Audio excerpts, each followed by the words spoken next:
Okay, Assalamualaikum warahmatullahi wabarakatuh.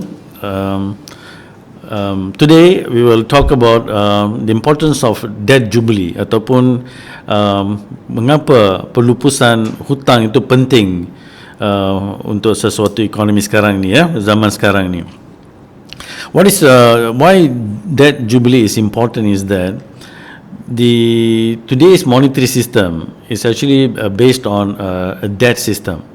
Artinya most of the money that is circulating in the economy today, they start their journey as money in the form of debt, hutang. Kalau kita tengok di statistics untuk jumlah wang dalam peredaran di Malaysia, 95% atau lebih daripada wang dalam peredaran adalah wang yang dicipta oleh bank sebagai hutang. Alright? Hanya 5% ataupun kurang daripada 5% adalah wang kertas, ya, yang dikeluarkan oleh bank negara macam inilah. Wang kertas macam ini dikeluarkan oleh bank negara, tapi kuantitinya adalah 5% ataupun kurang aja. Jadi macam mana wang tu boleh jadi hutang, boleh jadi wang? Jadi let's say when we go to a bank and borrow some loan, so that loan will be given to us only created to the accounting numbers, right? It's not real money that they give you. It's just an accounting number given to you as a loan. That number, let's say I take a business loan, then the bank gives me a loan, and I can use those numbers in the books. I can buy things from other people. So money will then change hands and then create economic activity. Yeah. So in other words, most of the money in the system is in the form of debt, and debt you have to pay interest on it, compound interest on it. Your bank doesn't give money without interest. Yeah. So the interest portion is exponential. Artinya it will grow at an exponential rate when you borrow money. So you have to pay back more than what was borrowed. See? And because the debt is growing exponentially, generally the real economy ultimately will not be able to pay, because the real economy means economy that produces, let's say, the tables, produces food, that economy cannot match the exponential growth of money in the system, which is debt. So the growth will cause growth in money and growth in economy which is less than that. It will cause a gap between these two. That means there will be more money compared to the real economy, causing inflation, alright? Causing disparity in income and wealth distribution. That means there will be some people becoming richer and some becoming poorer and so on, okay? So when the debt grows to a level that the economy, the ordinary person cannot bear the debt, then the economy will, what we call the debt will burst, which means there will be a reversal. That's when recessions and things like that will happen. So today in Malaysia, for example, the amount, if you check the statistics from Bank Negara's website, there is more money in the system than the size of our economy. Whether the economy we are measuring in ringgit terms, which is nominal GDP, or even real GDP, which is measured at a constant price, right? So what we notice is that there's too much of money, which means there's too much of debt in the system, and we are going to default. The people are defaulting. Bank Negara, the statistics here some time ago, even Bank Negara reported the household debt is already about 93%. 93% of the GDP already, household debt, right? And tens of thousands of people are becoming bankrupts every year, and many of them are youngsters, young people.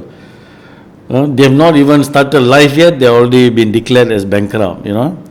So the economic system today is there in that situation.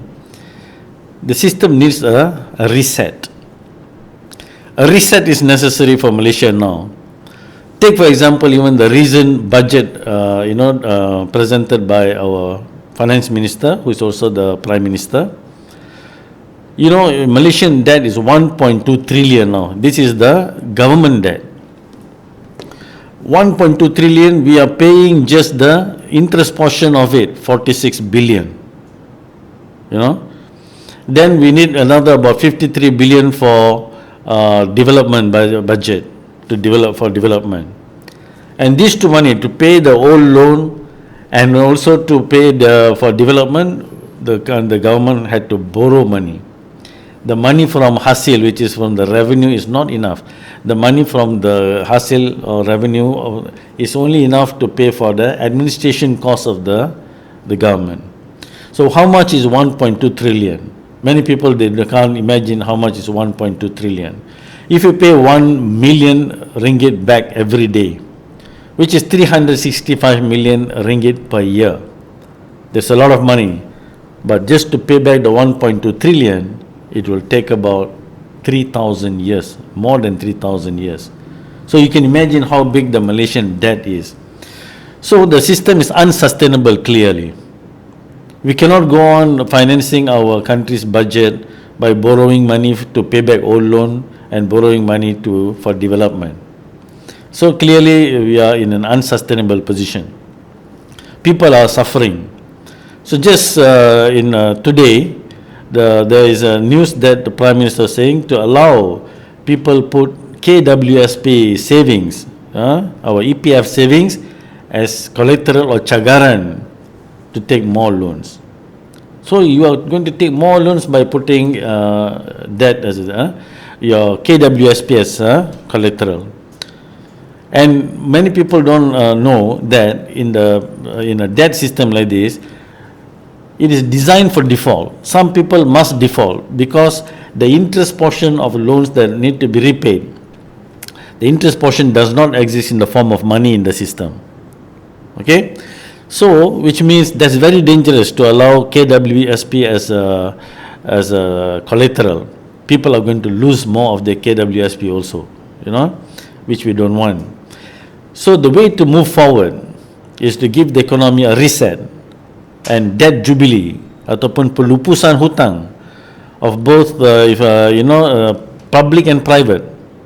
Where possible we must lupuskan hutang and we reset the economy and put everybody's position in a back to a starting position so that the life of everybody will get better after this. Otherwise, you're going to see a terrible economic downturn and many people will not be able to even afford food. That's why we're talking about food security in Malaysia, which we shouldn't. Malaysia is a very fertile land, right? You throw anything, it will grow. So why are we talking about food security? It's not because of lack of food or production. It is because something is disturbing or disrupting the system. What it is the financial and monetary system, which is not allowing people to have enough funds. In economics, we call liquidity, so that transactions can take place, right? So a debt jubilee must be given. What is debt jubilee? At least you must write off at least the interest portion of all loans. People pay back only the principal, If we can write off the principal also, is even better. If the economy is in a very bad shape, then we may have to write off everything and give everybody a clean slate to start their life and continue their life. You see, this present system is actually a very faulty system. That's why, because those who are creating money out of nothing, which is the banking system, they will benefit from the system because they are creating money out of nothing. The rest of the economy is borrowing money. We become debtors. See, so basically, what a debt jubilee will do is that it will allow us to reshape the economy, allow us to rebalance the economy back again.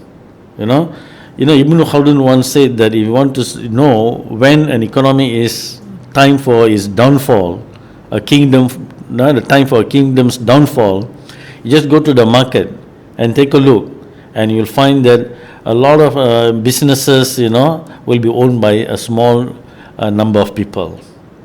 That is what is happening today. The system of that system is creating wealth to accumulate in the small hands of small people, and the rest of the economy are pushed into,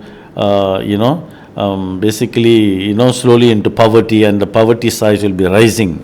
You see, so basically the entire world is in such a situation, right?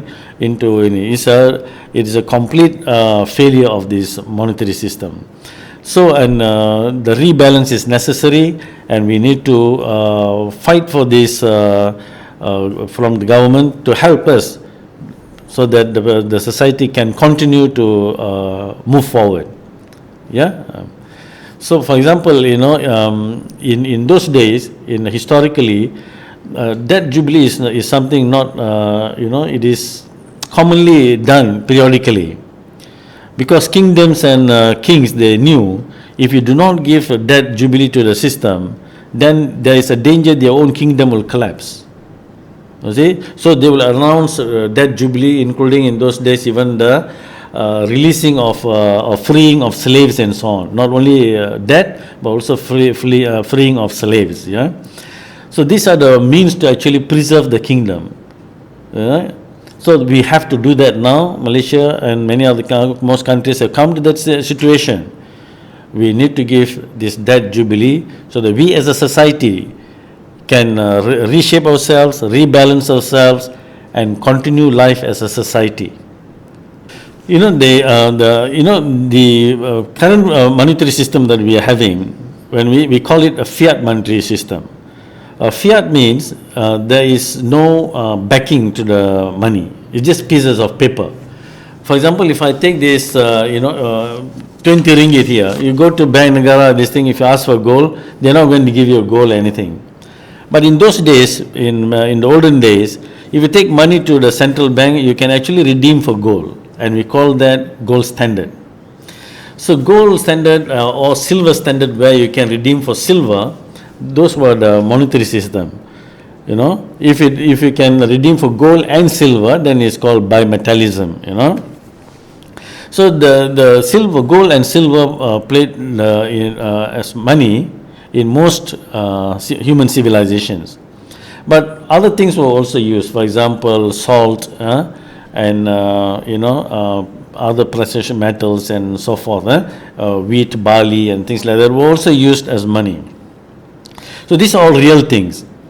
So when we use real things as money, then it is a fair transaction, because if I take something from you and then I give you something of equal value that you value as to be equal, so we exchange.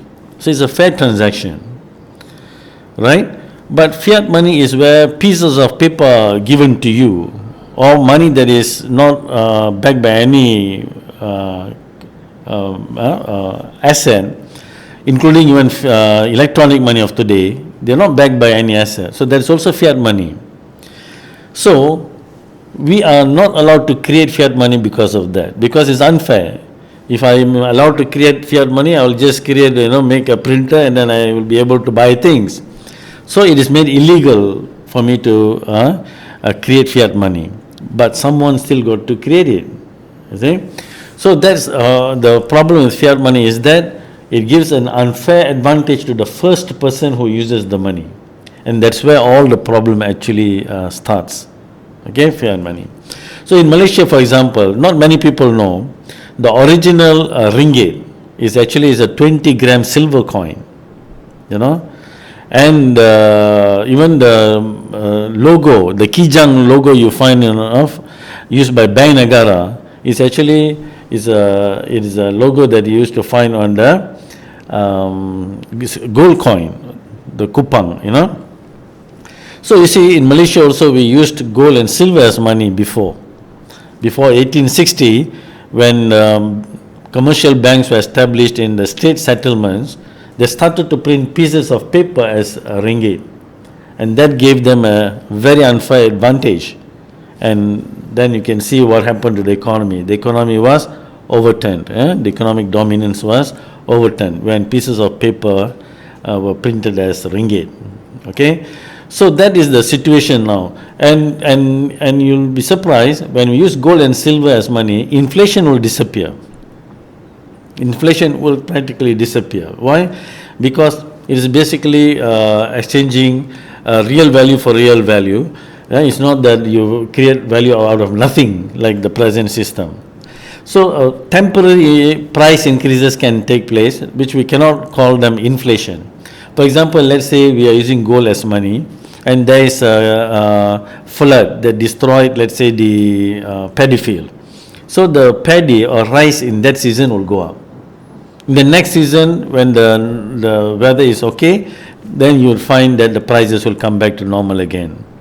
You see? So that's the characteristics of real money.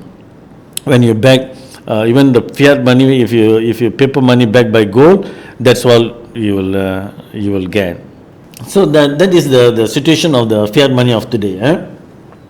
So so that fiat money has given so much of advantage to people who actually control it, people who produce it. All right. So we, as a public now, it's time for us to go back to some kind of backing by real asset. And gold and silver are among the best. There is one book written by a professor called his name was Roy Jastram. The book is the Golden Constant. So with about 400 years of data, when he priced things, relative to gold, he found that it is a constant. Which means, when you price items out with the gold, there is no inflation at all, even for 400 years.